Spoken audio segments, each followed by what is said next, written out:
there, guys. I hope you are having a fun Friday. It is 5 o'clock quitting time on Friday. I hope that y'all will enjoy a super fabulous weekend. I have a new journal. I haven't said those words in a very long time. This is called Goth Garden. I used a seed packet called Goth Garden. This seed packet is from Harris Seeds. I'll put a link in the description box below so you can get you a package of these. I love the concept of goth. I'm really into that. I think it's a lot of fun. Right this minute, I have some Dracula celosia coming up in a little pot that I keep on my table. On my deck, so I'm excited about that. So Goth Garden, I took a little bit of liberty here and did a little bit of collage on the seed packet before I attached it to the book. It has a star closure on it. The pattern here is like a batik pattern. This is some fabric that I've had for quite some time, and I have always enjoyed it, and this is the very last piece of it that I have. I love like the purple, the blue, the orange. I know. Can't believe Tammy said she liked the orange, but I do like the orange. I just think the color scheme is a lot of fun. It also has a funky little beads on the spine here. I'll put this in the shop, in the Etsy store. I hope to get it photographed today, but I'm not quite sure if I'll get it photographed today or not. So let's talk about how Tammy came to make a journal today, because Tammy hasn't done this in a long time. Last night I dreamt that I was making a journal. This is not unusual. I tend to dream about making journals probably 2-3 times a week. Last night I was dreaming of making journals and I forgot how to do the wrap binding. That is so, to me, so beneficial to having like a journal like this, because you can actually pull elements out and use them as you create, art trading cards or clusters or collage or whatever you're doing, right? So I kept dreaming that I could not remember how to do a wrap binding, and it was frustrating, and I felt sad about it. I woke up and I tended the doggies. I got them fed, got them outside. I made my coffee, and I sat on my love seat in the living room and kind of looked out at my yard. That's where I go in the morning I sit on the love seat and have my coffee. It's a very quiet time for me. It's super peaceful. It's before, before Chris wakes up and I have to tend to things. I enjoy that time. Typically, that's also when I do planning. I have a notebook and a piece of paper, a notebook and a pen, and that's when I kind of start planning my day. I was sitting this morning and, I was kind of, had my eyes closed. I was sort of in a meditative state, which is, it's great to meditate right after you wake up in the morning. You're in that half sleepy, half awake kind of state, and it's a wonderful time to kind of plant the seeds of your expectations, or define the day and what you would like from it without a lot of angst or anxiety.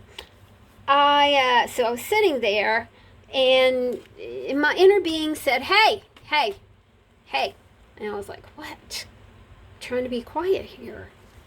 And inner being said, hey, you know that dream that we had last night about making the journal? I was like, yes. And inner being said, that's what we're going to do today. And I was like,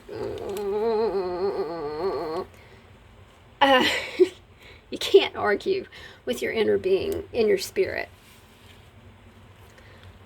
I came upstairs. I got 2 large blocks of work done for the folks that I work for. And this was probably one of my very favorite pieces that I've ever gotten in my whole life. This is a a funeral card. And this is the actual funeral obituary for this person. I hope that's not macabre or strange. This little chippy part says there is magic, and there are things to go along with this in this pocket. And okay, so I finished my 2 large blocks of work, and Spirit was like, hey. It's like, what?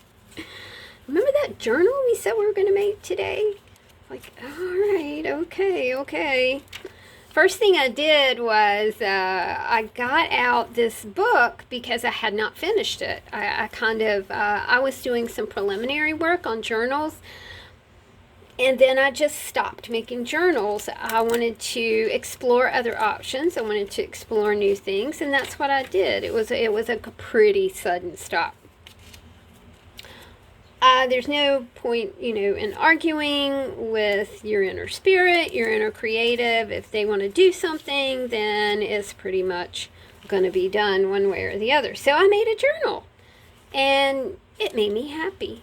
We've got some coffee dot paper here. I love this. This is handmade paper, and it's got a hamsa hand on it. I think it's really cool. I like the way the hamsa hand, the coffee dot paper, and this tissue paper kind of all come together in a fun way. If you're new here, this is a journal for you to tear apart and have fun with. It's got pockets full of handmade things and things that I've cut from magazines. This is from Edison's Encyclopedia. That's 1885. We've got a few bookmarks in here. I felt really good when I finished the journal.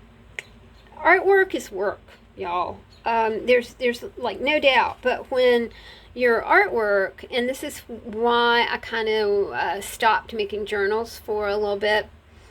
When your artwork it starts to be tedious and tires you out, I always think it's time to kind of take a break, which is where I've been for the past, I don't know, a couple months or so.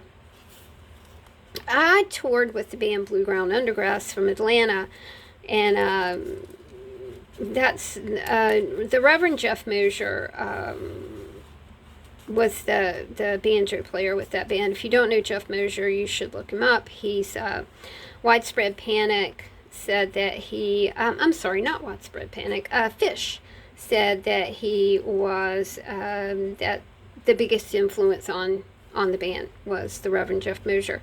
I also featured David Blackman. He was the fiddle player for Widespread Panic. So it was a year of doing a lot, doing a whole lot of going here and there and managing things. Anyway, so Jeff was always fond of saying, you find what you really love and you allow it to kill you, which is what happens, to a lot of musicians and a lot of artists. I did not want that to happen to me. Not that it would. That's really kind of an exaggeration. But it's really true. When you are like intensely into what you're doing, you kind of forget that there are other things in the world to explore. There are other avenues of interest for you. And that's where I've been the past few months, just kind of exploring other avenues of interest. You guys know that I'm doing some reselling now, and I'm really having a lot of fun with that. I opened a Poshmark shop and an eBay shop, and in addition to the Etsy store as well. This was just a roundabout way of saying I dreamt about making a journal, and I made a journal. And I will put it in the Etsy store. It will be in the Etsy store either today or tomorrow. I really love the way this turned out. This was just like a texture piece that I did on the back of a Smart Ones box. Never underestimate the power of a box, right, y'all? You know how much I love them. You've got a lot in here to play around with. You've got these wonderful napkins. You've got text pages. You've got images to play with. Got papers to play with. stickers, stamps, all kinds of things. So just a book to have fun with. And, you know, if you're like me, keep an open mind and use something like this to flex your creativity. If you've never had a journal like this before, they are quite a lot of fun. I even put some good old hairy paper clips up here. That's always fun. My friend Casey says, your books always look like they're going to a party. And I'm like, that's because they are. They are going to an art party to have fun. All right, guys, I will have Goth Garden in the shop a little later on today. Thanks for hanging out with me. Happy Friday to you all. See you soon. Bye.